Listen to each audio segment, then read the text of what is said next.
Wellness from within is a conscience and consciousness based approach to help support making conscious choice.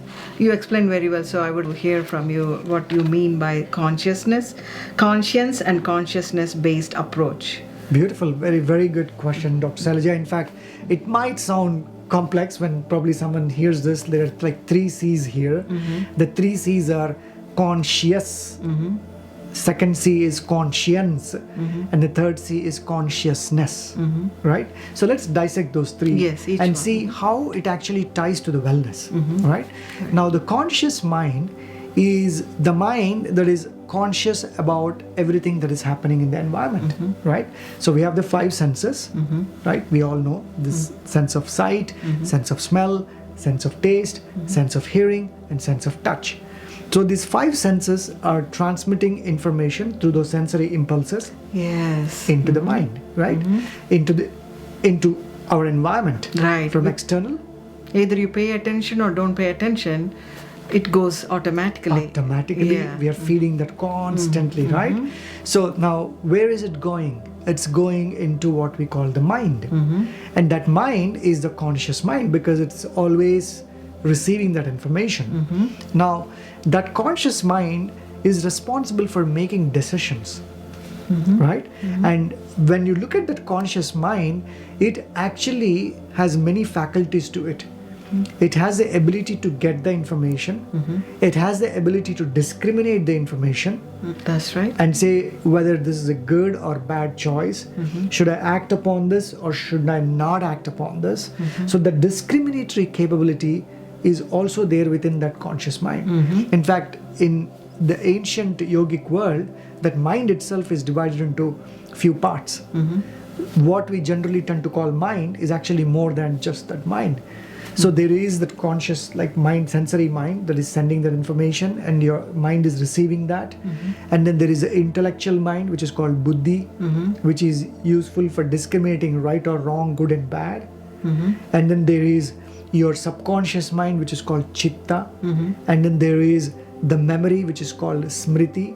We all know this, of course, a little bit, right? In our day-to-day life, we say, oh, my memory is not functioning well, or I'm not able to retrieve it from my memory.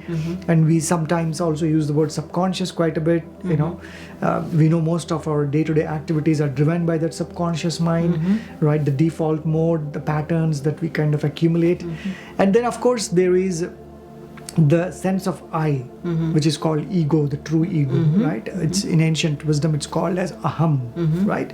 So there is this complex processing that is happening with every piece of information that comes from outside into that conscious mind, right? Now, where does wellness come into the picture here? That's right. The conscious mind is what allows us to make the right or wrong choices, right? That's Most right. of the times, we have a nice piece of chocolate cake or tiramisu on the table. The senses, of course, the eyes and the taste buds instantly respond to it. Right. And then we are drawn to it, Yes, right? yeah. And then without even thinking, we just indulge in it. Right, that's right. Now, one piece is okay, right? But I know so many people who will go on indulging, binging upon it, whether it's chocolate, whether it's ice cream, all kinds of sugars which are totally poison for our body, right? And that's one aspect. And there are other more dangerous choices that people make in form of smoking, alcohol, drugs, right? Vaping, all of this which have become predominantly common in our society today, right? That's true. But it is the conscious mind that either allows you or disallows you. It allows you to make the choice or break the choice, right? But unfortunately, because we have not trained that mind, most of us are just not even responding, reacting to those impulses from the external environment, and we are just indulging in those habits, whether it is food, whether it is lifestyle, whether it is, you ask people to go work out on a day-to-day basis. You say, go for a run for 15 minutes, go get some exercise. People are not able to make the choice because your conscious mind is polluted. Okay. Right? So they there's- lose the discrimination capacity, Beautiful. distinct between the good and bad. Correct. Okay. Right. So Sookshma will cleanse that and bring the discrimination capacity of Excellent. oneself. Okay. Yes, absolutely. You nailed it, Dr. Sailaja. Sukshma meditation, it's very nice you kind of brought that into this discussion.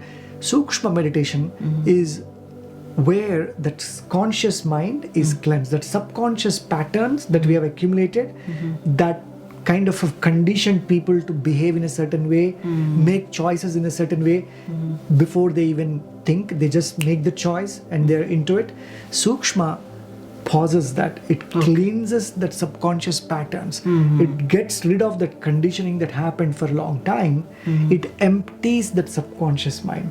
Sunita Amma always says it's like a cup where you're filled with all kinds of garbage. Now Sukshma will go and clean that cup, remove all that, empty that cup, which you always... That's what I felt, I'm empty. I'm like nothing in my brain. I feel good actually. It's not busy anymore. I like the silence in me. And I don't know how she did it from distance over there. I can understand the vibrations, but it's amazing. We have somebody like that in our day-to-day life, right? As we speak in the modern world right now, we have a person like that and accessible to us, easy. I really want everybody to take advantage of that, like the way I'm going through right now. I want the patients. If the patients experience that, I think doctors will have a better way of healing them.